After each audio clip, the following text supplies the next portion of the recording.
Welcome everyone. So I am Jeff, I am from Calgary. So if you think I'm an expert on dairy, no, you're the experts on dairy. All right, I'm not the expert on dairy. What I am is, my strength, my background is business. And is there anybody in this room here who doesn't think they're in business?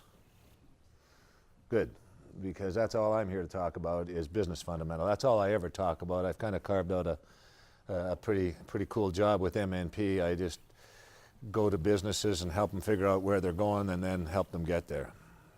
And that's what I'm here to talk about today, is where you might want to think about taking your business and what it's going to take to get there. Because we are right now operating in a world of change. And there's two approaches to deal with change.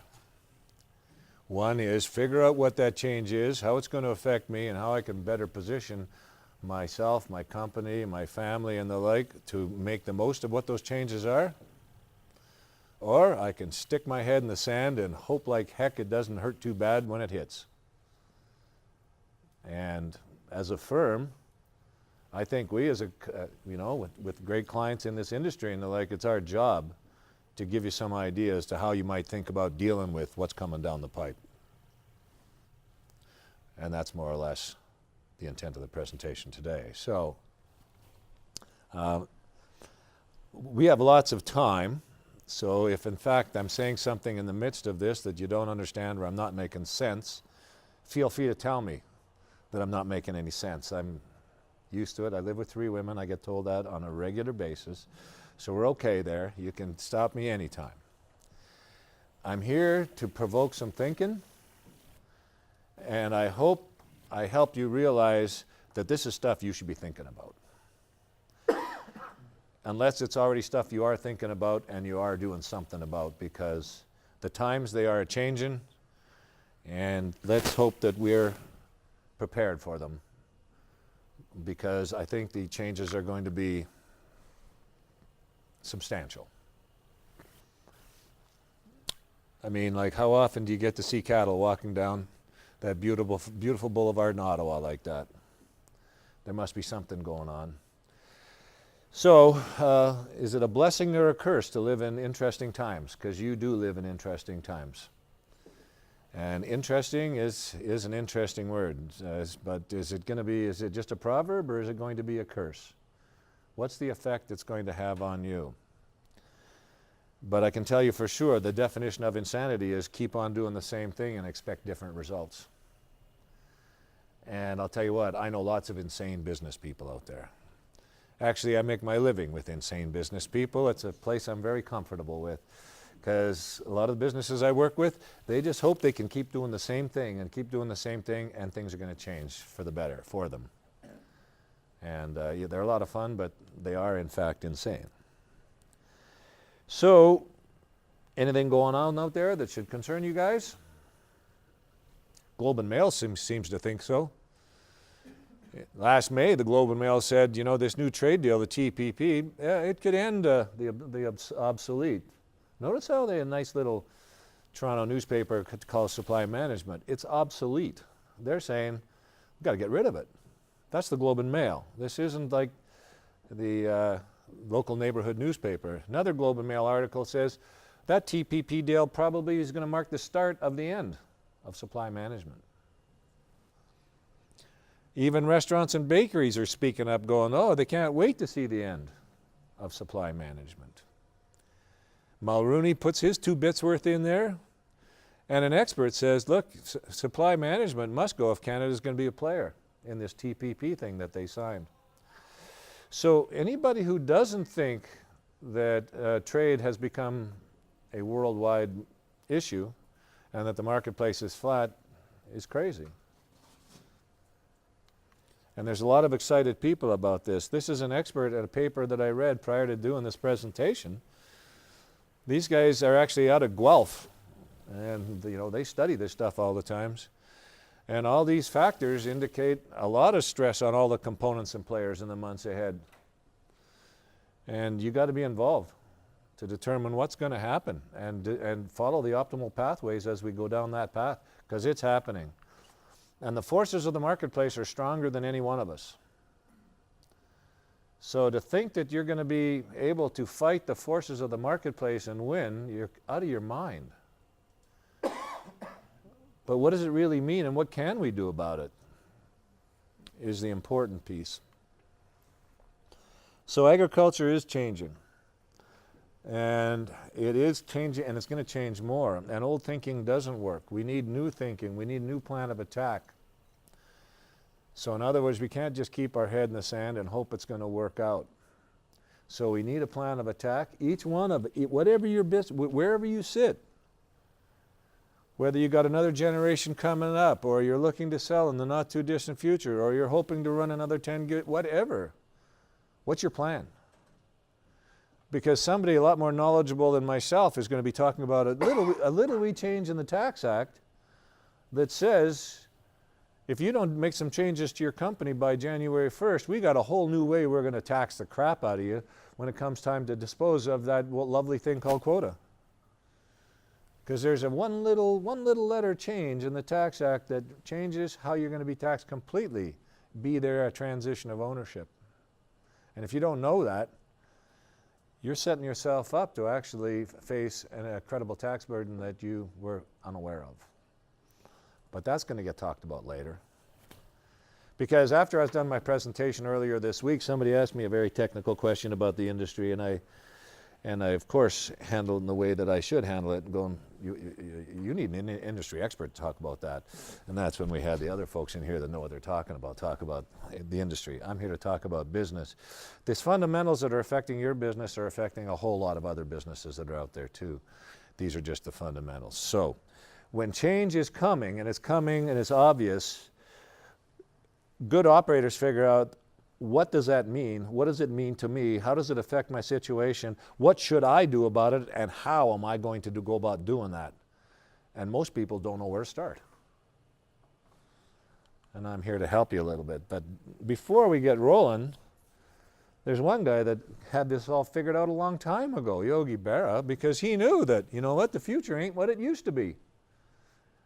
And it's so very true, the future ain't what it used to be. And if you don't know where you're going, you may end up somewhere else. And it's quite true. So do you know exactly where you're going? Are you steering the ship, or are you letting the winds of change blow your ship to wherever it's going to blow? Because they're blowing. And thinking about the price of quota and all that sort of stuff, well, a nickel ain't worth a dime anymore.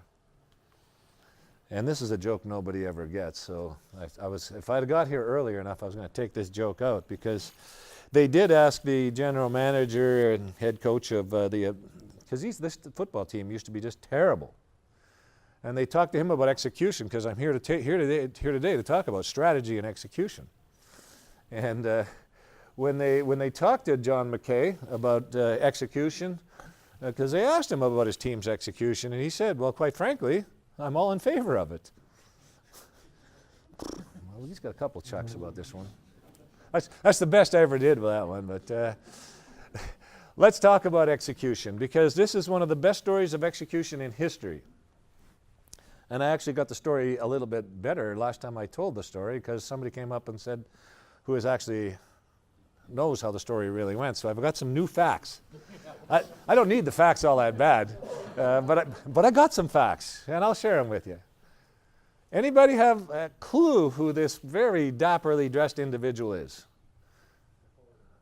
Ah, somebody is very close. They said Napoleon, but they're only close. Anybody? That is Admiral Horatio Nelson. He's a Brit. But who was the enemy of the Brits when he was the dude? There's our man with his hand in his shirt. Why does he do that? I have no idea. Maybe we shouldn't talk about that here. This is a family show. Let's keep it PG. All right, but what was happening back then was Napoleon wanted to take over Europe, and he just about had it. He had all of Europe under his grasp except that little dinky island out there, the ones with all the attitude. Hey, those Brits over there. He had everything else pretty much under his control. And he went, no, I want it all. I'm going to get those guys too. So What he did was he went to his admiral of the Navy and he said, you join up with those Spaniards with their armada thing. You combine your guys and you come up and protect the Straits of Dover so I can get my guys over there. And I got a couple 100,000 of them over, ready to go. They're just lined up at the shore. Give me 6 hours and I'm going to get those guys over England. We're taking over England. And so you give 6 hours, we're good. Well, who's in the way but Horatio Nelson? And he's the head guy in the Navy, which is kind of wild, but that's how you ruled the world back then, is you ruled the seas. There was no such thing as flights and all that sort of stuff. So you rule the seas, you rule the world. And he'd given Napoleon a bit of a licking when Napoleon was down in Egypt and all that, but never before had he fought against both the French and the Spanish Armada. And the Spanish Armada had loaded up on huge warships. This Trinidad dude, 130 guns on one ship, huge honking thing, the size of this room kind of a thing. Whereas our friend Nelson is zipping around in these little wee compact babies, this little man-of-war guy that can zip around and all that. But like the little Mercedes smart car kind of a thing, but nowhere near the size of the big dogs. But the problem was, or the challenge was, what are you going to do there, Nelson? We're in a world of hurt. You got a bunch of little guys. Can you go stop those guys? Because we need you. And he goes, yes, I can. I have a plan. I think I have a way we can beat those guys. Those big, huge forces of change, if you will. Only the change happens to be political domination in this case, not a marketplace or economic change like we are talking about, but the parallels are very similar. We have this huge force that we don't know what we're going to do about, and we don't know how to stop it. But he did. He actually went in there and he blew them away. Took 18 of the French, sunk or captured 18 of the ships, killed 14,000 of the French and Spanish, which was 10 times more than his casualties. Villeneuve was so upset he commits suicide. And Napoleon never once set foot in England. The facts that I didn't quite, I'll tell you the facts later. Let's tell you what happened. It was Admiral Nelson's ability to come up with a plan, to come up with a strategy and inform all of his people how they were going to execute that strategy that allowed him to overcome the Spanish and the French combined, even though their fleet was way huger and way more powerful than theirs. But his plan wasn't just to hold them off. He said, no, we're going to go there, we're going to destroy these dudes. We're not going to just defeat them, we're going to crush them. We're going to kill them. So he came up with a different plan of attack. He said, we're not going to fight the fight the way it's normally done, or the way it's always been done. The way naval battles always were was, you line your ships up this way, sideways, and I'll line mine up this way, sideways. We'll point our guns at each other, and we'll blast each other till one of us is done. And we'll call it a battle, a sea battle. And he goes, no, you know what? We're not doing it that way. We're going to come at you from a whole different angle. So first of all, these guys weren't expecting them to find them way down here by Gibraltar. No, they were actually thinking they're going to come up and protect the Straits of Dover. These guys got on their horse, down they came, and they said, we're going at them at 90 degrees. So I think Nelson was in this one and his buddy was in that one, because it was very important. Oh no, I guess it's opposite. Nelson was the top one and Collingwood was in the bottom one. Very important that the leader be in the front boat, because that was part of the plan, and the people will follow their leader into war. And in they went, and the whole idea was they would get inside like a boxer and just reload and shoot and spin around. So get right inside and hit them from the inside. And that's how they destroyed them. But they destroyed them because they knew they would, and they destroyed them because they had a plan, and they destroyed them because they believed in their plan, and they executed, and they practiced. They knew what the execution was all about. They knew what everybody's job was, and so they did their plan the way the plan was meant to be done. So their strategy was, let's load and fire our guns twice as fast as they can, because they're smaller, they're quicker. Let's practice that. So they were ready to go to battle. And they did sink the huge ships because they were set up to fire at long range, and they made it all occur at short range. So away he went him in there and did the speed versus power and totally kicked butt. One little snag in it was Nelson himself actually got tangled up with one of the French ships, and a sniper from one of the French ships. So there is some... Jonathan Small just taught me that. He happens to be from England. He's one of our guys, one of our farm management consultants, and he pulled me aside. Want to know what really happened? So Nelson bid it, all right. So it wasn't that good of a story. I mean, so there were some casualties there, but yeah, it wasn't because the one ship, it was actually a sniper from the deck of the French ship that actually did him in. So there you go. Now that's your history lesson. But what does this have to do with you? Well, aren't you all the little guy? Aren't you all facing that huge armada that's ready to take you on? You see the similarity? And business is like war. There's fatalities out there. And lucky little Lethbridge is actually, floating along very nicely right now. Come with me to Red Deer and let's go have a chat with how things are doing in that town right now and see how things are going. There's a lot of long faces and a lot of guys that are out of business. And a lot of guys that are hanging on by their fingernails. Because you know what? They're not in supply management, those guys. They actually have a marketplace that says, we'll pay you a quarter of what we used to pay you for what you produce. How about that?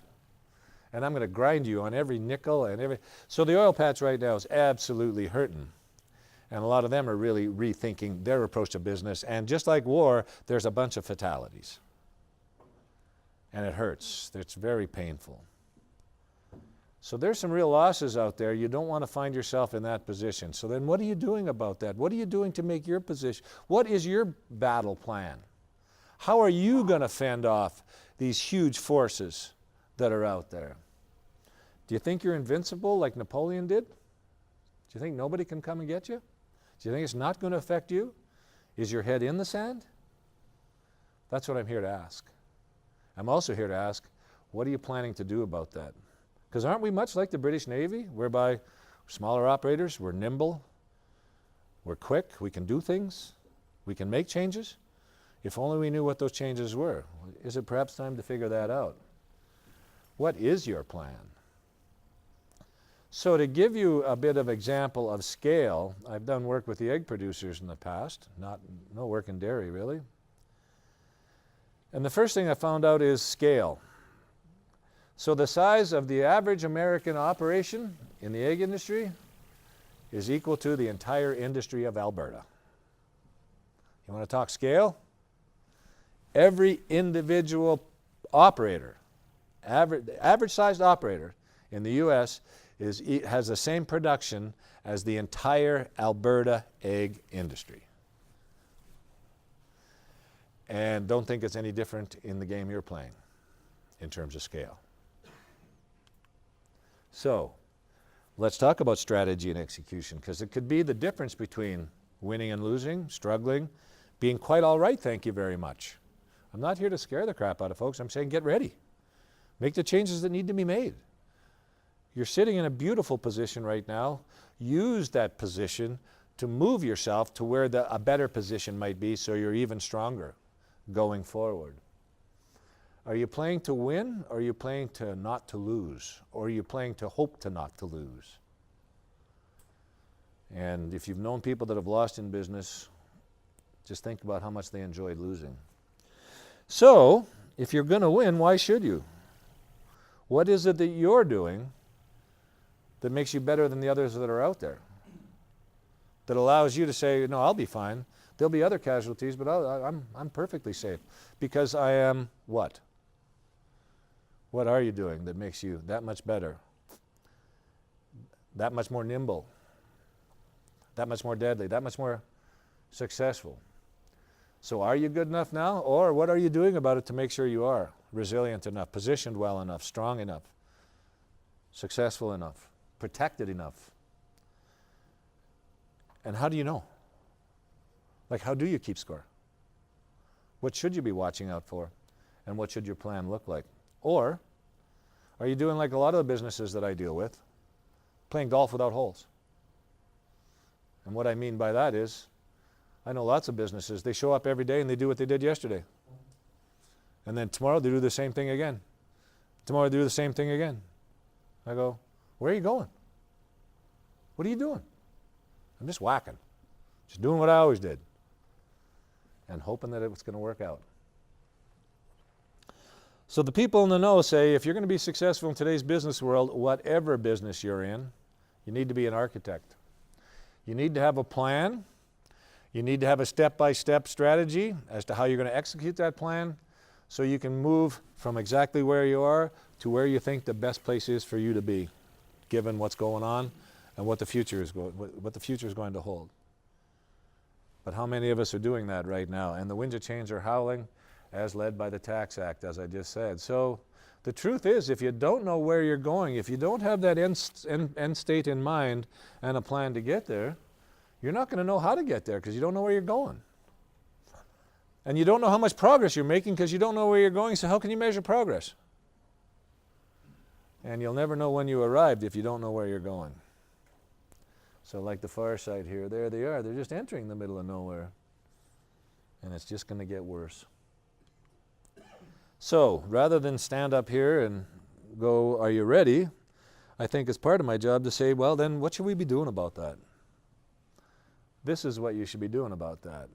Step one, develop a plan. And that's actually more than step one. There's a lot that goes in to developing a plan because each and every situation is unique and each and every situation is different. So what do? You analyze what's going on and you go, well, given what's going on, this is probably where I should be going and this is how I should get there. That's what the plan is.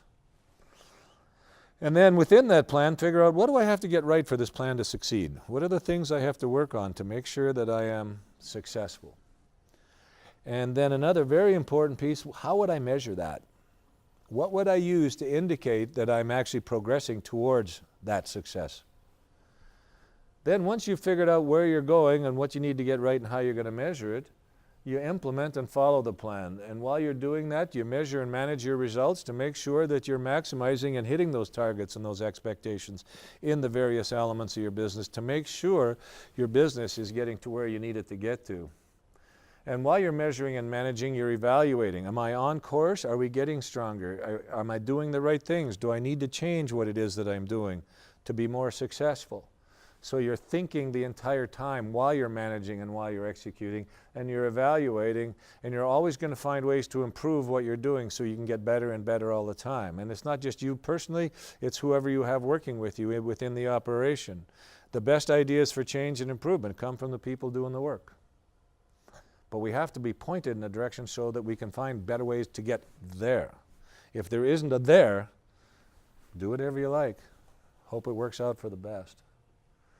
So you evaluate how well you're doing and you look for ways to improve. And you continue to do that forever as you work towards an ever-changing plan. So how do you go about doing that? Step one, clarify what victory means. Where am I trying to get to? Like what would a win look like? If I were to take this to go where I should go to be victorious in my efforts, because I work hard. I know you guys all work very hard. You're renowned for the work ethic required in the industry. What are the rewards that I'm looking to achieve with all of the effort that I'm putting in here? What does a win look like? And declare what victory looks like and involve people in that, because it is a team game. Everybody in your operation needs to understand so that we can all get going in the same direction, and the decisions that you make and the actions you take complement each other. So 1 + 1 can equal 3 on a regular basis. So then once you've figured out what you have to get right within your business, set the bar in those areas and work towards achieving those. Like, what does excellence look like in these areas? Set that as your target and manage your results towards hitting those targets. And we're going to get into that later on with the BSC Balanced Scorecard. Once you've determined what excellence looks like, get everybody on board trying towards the achievement of that. Collect and use your performance data to show that whether or not you're getting there, and evaluate whether you're getting there fast enough. And then you will be able to share in the treasure once the victory is achieved. Pretty straightforward stuff. This is kind of the platform that we recommend businesses, whatever businesses, use to develop their plan. It's like building a house. It's very similar. You start off with being very clear what business you're in and where you're headed, and what the customer of the future is going to need and want. and what you have to be outstanding at so you can deliver to the customer exactly what they need, how they need it. Because the customer is going to decide what and how and where things get bought in a global marketplace. They will not be denied. So we have to figure out who the customer is going to be. Right now there is one customer. What happens when they're not? What happens with any change? What will those changes be? How should we change ourselves to prepare for those changes that are coming at us? Those are the questions you need to be asking, and set clear direction for your company with respect to how are we going to best meet those, because that's who succeeds in business, are the people that satisfy those things best. Decide what you want that to be, and then figure out the things you need to work on to be the best you can be in the industry. And some of the things are developing outstanding products that come from your efforts. And what does outstanding mean? And what are those products? Achieve operational excellence, and I know this industry is renowned for its operational excellence. But how well are you scaled? Are you the right size? Do you need to be larger? Do you need to gain efficiencies? How efficient are you now? Do you know? Most of you do, I understand that. But to get there, quite often, you need a high-performance culture. You need people that understand where we're trying to get to and why it's important to do things right, and how well you have to do things, and how it fits, and what happens when you don't do things quite right, and what kind of costs or damages does that create. And this is a very important one that's coming up now, is the financial leadership, which is, how am I structured? Balance sheet versus income statement. Am I running on debt here and leverage to the nines, and one little glitch is going to take me out? Or have I taken care of my balance sheet?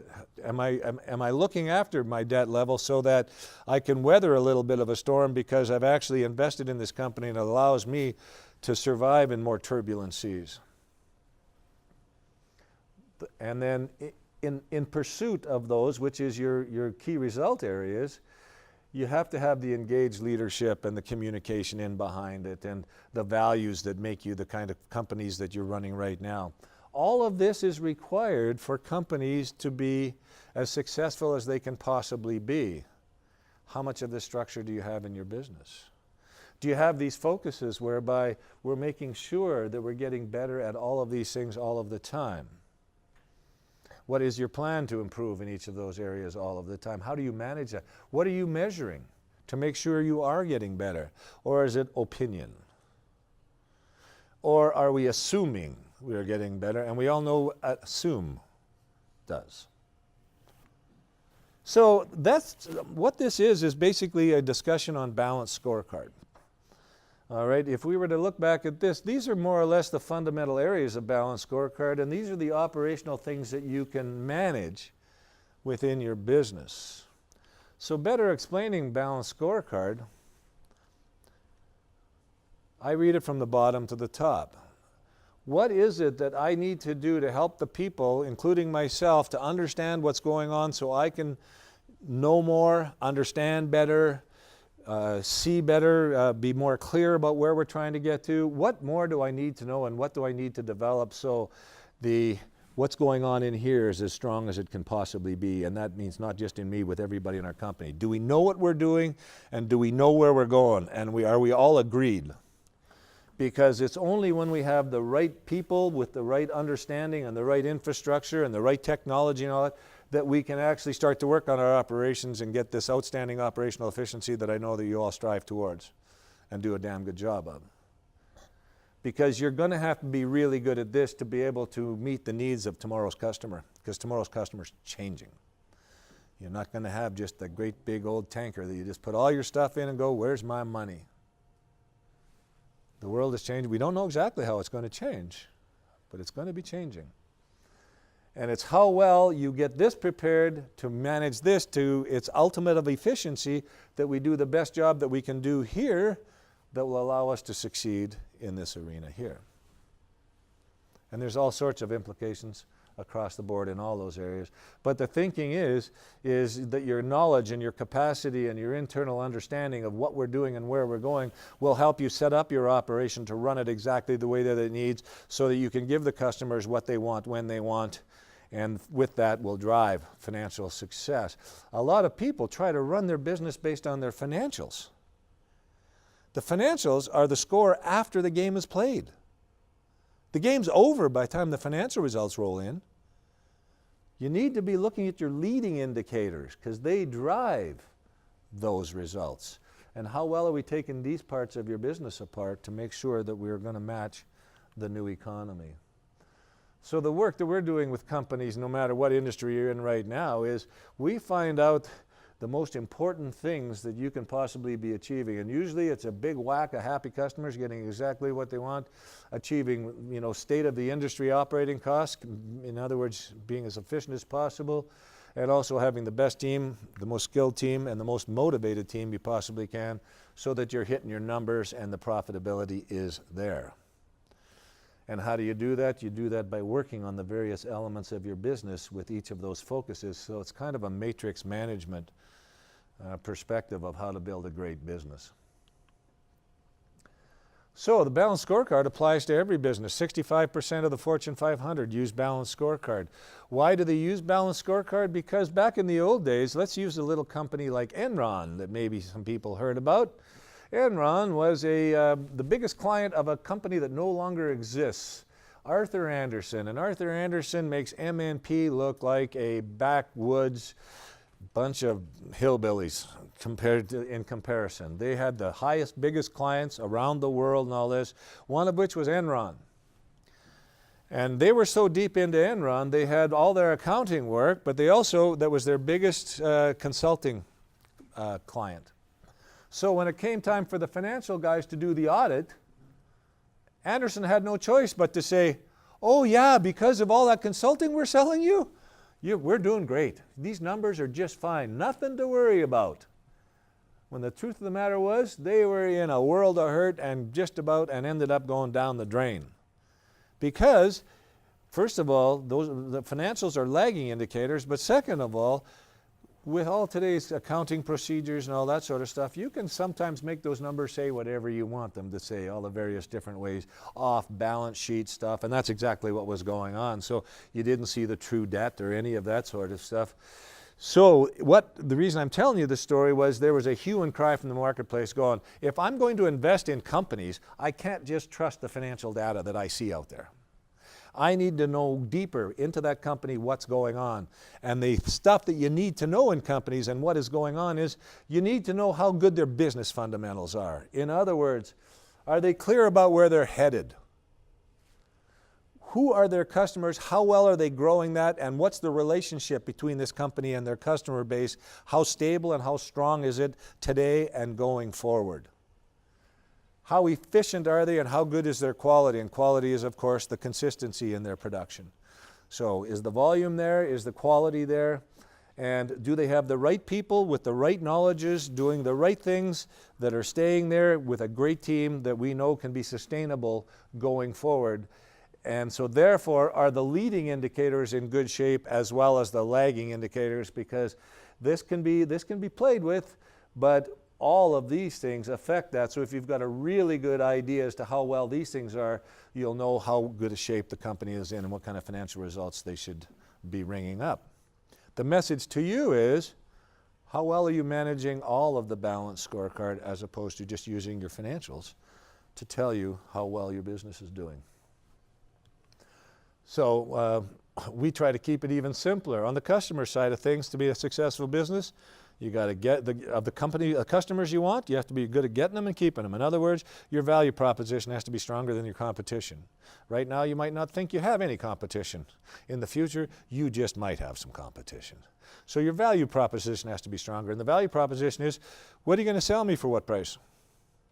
Because I'm going to look to everybody to see what they got. And who's ever got the best value proposition, that's who I'm going to buy from. You better make sure yours is the strongest, because that's who's going to prevail in tomorrow's marketplace. Am I getting it done and am I doing it right? Am I productive and are we doing it right at every turn? Do I have the right skills And do I have people who want to be here for over the long term? Do I have the right team in place, and are they motivated to do a great job? Are they being well looked after? And just how well am I doing on the revenue side? How good are my margins? Where should my operating costs be, and where am I with respect to those operating costs? And this has to do with input costs and all of that sort of stuff that, first of all, you're going to hear a whole bunch of those facts about where you should be and what you should be watching this afternoon. We have an industry expert here that will be able to tell you about all that sort of stuff. But this is exactly what we're talking about. What are the things that we should be looking at? And everybody that's in business, because the purpose of creating a business, even the one that you're in, even though you've probably never called it a business, don't know if you have or not, the purpose of creating a business is to sell it. And I know there's a lot of folks in the room going, I'm not selling my business. And I didn't say, go sell your business. The purpose of creating the business is to sell it. Why do you look at your business that way? Because what you're trying to do then, if you're going to be looking at selling it at some point, maybe when you're 90 and turning it over to the next generation, which is just fine, do you want to turn something over that isn't worth anything, or do you want to turn something over that's the most valuable piece of business that you could possibly turn over in the best shape possible? So whether you're selling it within the family, giving it to the next generation, or selling it to the top dollar that's out there, don't you think you'd want it to be the best possible?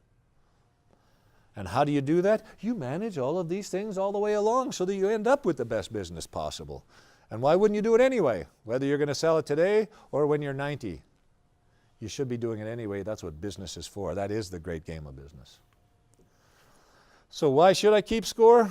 Because when you do keep score, it drives performance. It drives performance because what you're measuring shows you that it's important, and that's what important performance should look like in your business. It shows, the stuff that matters, because you're only going to measure the stuff that matters and manage the stuff that matters. And it also gives you a framework within which to figure out what you're going to do with the company and what needs work, when, and how. And all that does is stimulate your own productivity and give you a better focus, and allows you to be accountable to your own ideas, concepts, and your own performance. So knowing the scores makes you play better. And that's the kind of work I do with companies all the time, is I just put a scorecard in there and they go, okay, then what's the target? Oh, I'll hit that target. And now they're starting to do all the right things to hit the targets in those key areas, and their businesses are getting better. I don't do any of it, they do, and they love what happens in their business. So if you have the right metrics, you can make the real-time adjustments as you're working in the business to run your business better. So what is a metric? There's a difference between measures and metrics. If it's, and you can probably tell right away, this guy doesn't know the dairy industry from page 3. Well, okay, I'm just coming up with some, maybe you'd measure this. So maybe you'd measure butterfat. But you wouldn't just go, yep, there's butterfat there. You'd go, wait a sec, if that's important, we should probably measure fat percentage, which is simply the ratio of how much butterfat's produced over the total volume, and that'll tell you. And if that's important, measure and manage it. How about your feed spend? Well, what would the metric be? Well, probably feed cost per liter of milk produced. So how many dollars did I spend on feed? How much of that did I produce? And I have no clue if those are the right indicators or if I'm out in left field. All these are just examples of metrics, like your vet spend, dollars per head, total spend over total head. Maybe that's a metric. Every business has different metrics. You need to figure out the ones you should keep an eye on to help you manage your business better. So, because it's not just about the financial results.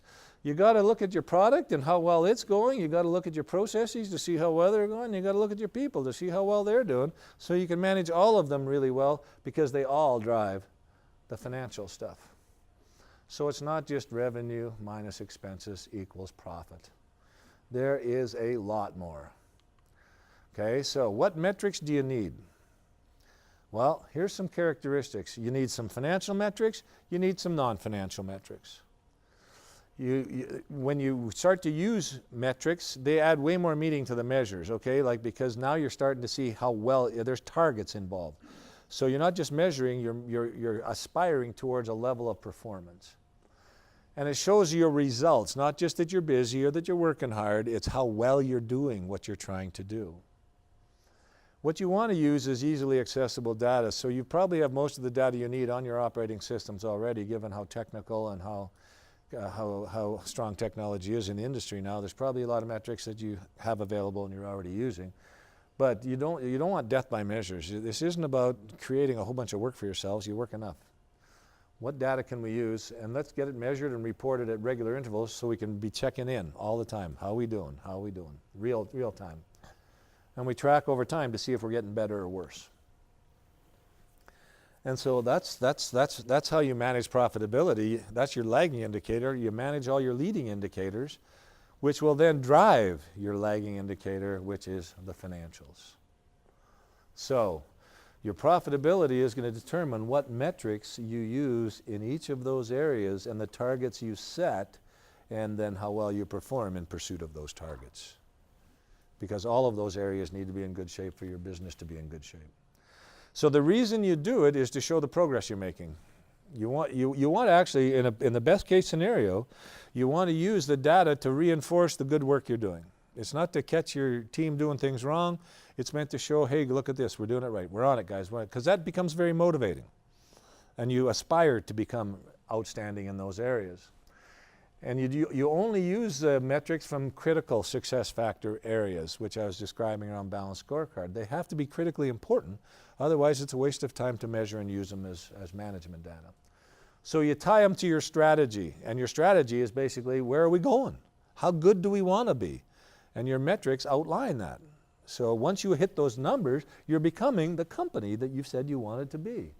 So you use the metrics to monitor and track your progress. So some characteristics of good measures: they have to be really specific, they have to be easily measured, they have to be quite attainable, like the targets, and they have to talk about results, not activities. Everybody works hard. Results. What results do we need to drive up here?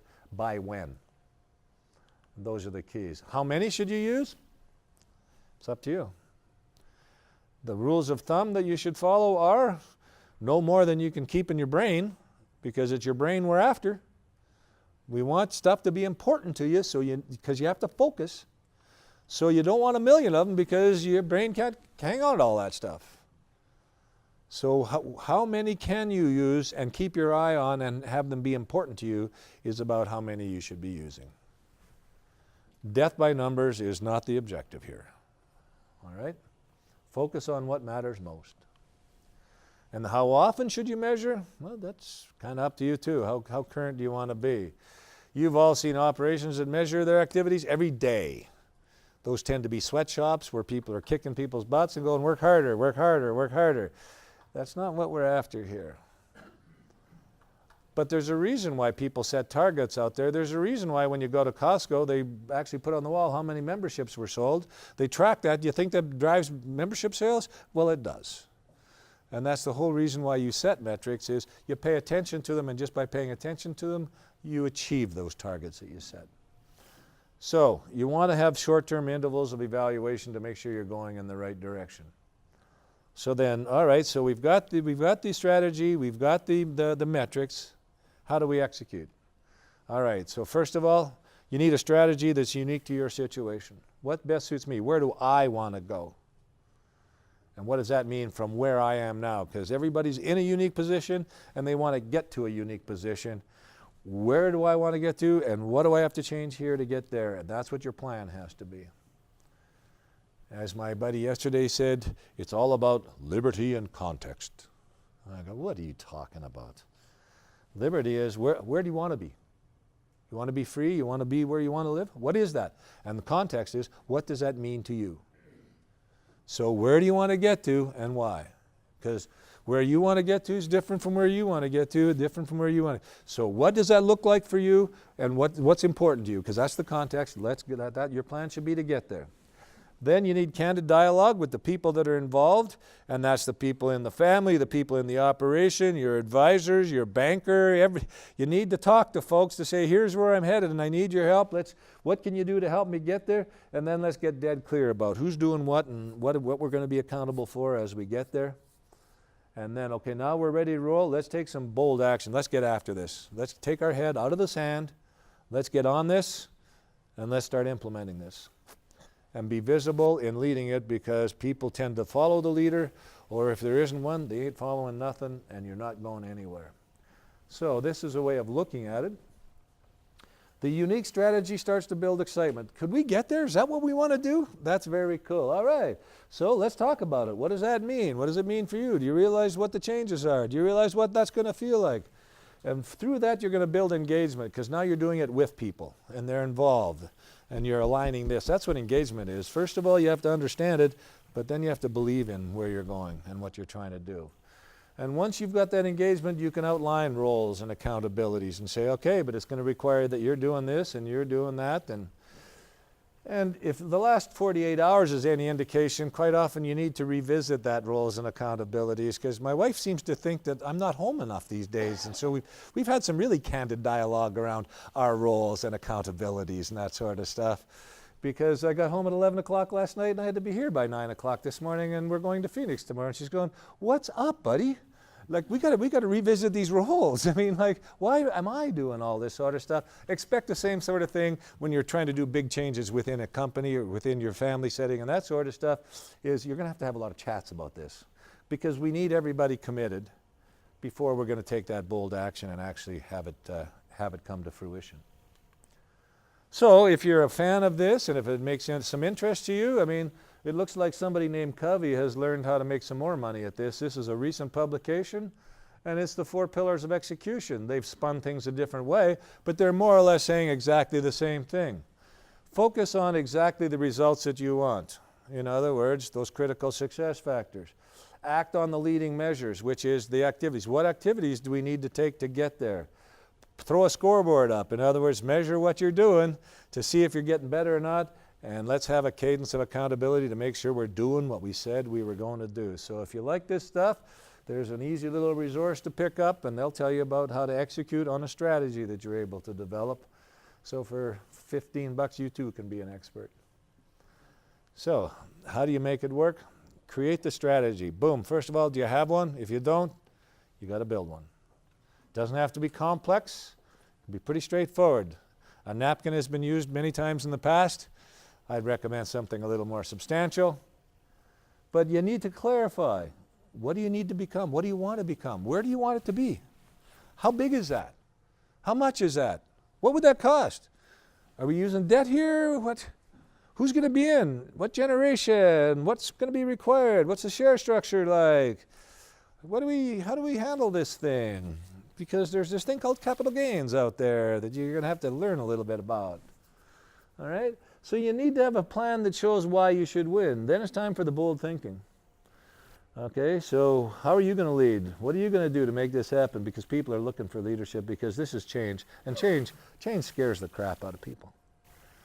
No, people wish that they didn't have to change. And what we are saying is, quite frankly, you do.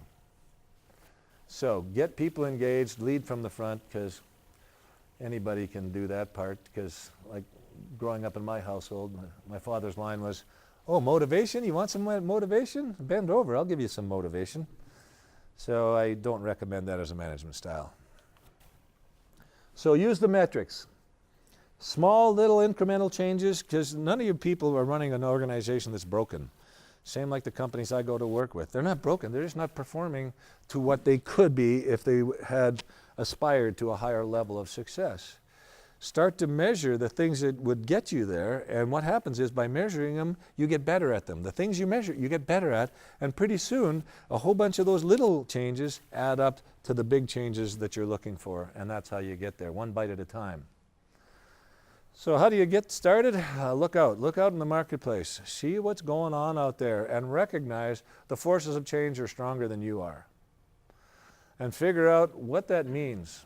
And then look in the mirror as to where you are, where you sit, and what the difference is between where you are right now and where you could or should take your operation. Be honest. Be frank. You're only kidding yourself if you're not. And then chart your course. Figure out where you want to get to. Do your plan to help you get there. Show the leadership that's required, because people will follow. Keep score, because that'll tell you whether you're getting there or not. And play to win. So how do you get it started? Well, I'm a big fan of course, using advisors to help, because There's a lot of folks that are in the business of actually helping people do that sort of stuff. And there's all sorts of advisors out there. Find the ones that work for you to help you get there for what you need. But first of all, you have to clarify what it is that you're going to need. But two heads are always better than one, and you really want allies in a time of war. And this is pretty similar to what war is like. As ugly as that sounds, there's some major things going on, and there's casualties, and there's collateral damage going to be involved. So pick your battles. And why not have victory by design? Why not design your own way to victory and have at her? Because there's guys like that out there that are quite willing to take on your little ship. And it's dangerous out there at sea. You want to make sure you're doing things right. So our folks, we have Marvin here today who just introduced me kindly enough. And we did a similar presentation in Red Deer. These folks, their primary focus is dairy. So if you need any help on the accounting side of things and business advice and all that sort of stuff, that's what they specialize in. And if you've got industry questions, these are the folks you ask, because you ask me industry questions and my eyes glaze over because I don't have the industry knowledge. You guys got a million times more industry knowledge, but we do know business. So in closing, the future can be whatever you want it to be. And you folks are sitting in a wonderful position right now, an outstanding position of strength. Most of your operations are operating on a really solid balance sheet, and because of the situation you're in, your income statement's usually in pretty good shape too. Not everybody has that situation. Please don't make the mistake of thinking that's going to last forever just because it has always been. Please be aware of what's going on and what's coming, and do all that you can to maximize the position you're in so that when the winds of change hit, your ship's just fine. Because it can be. Thank you.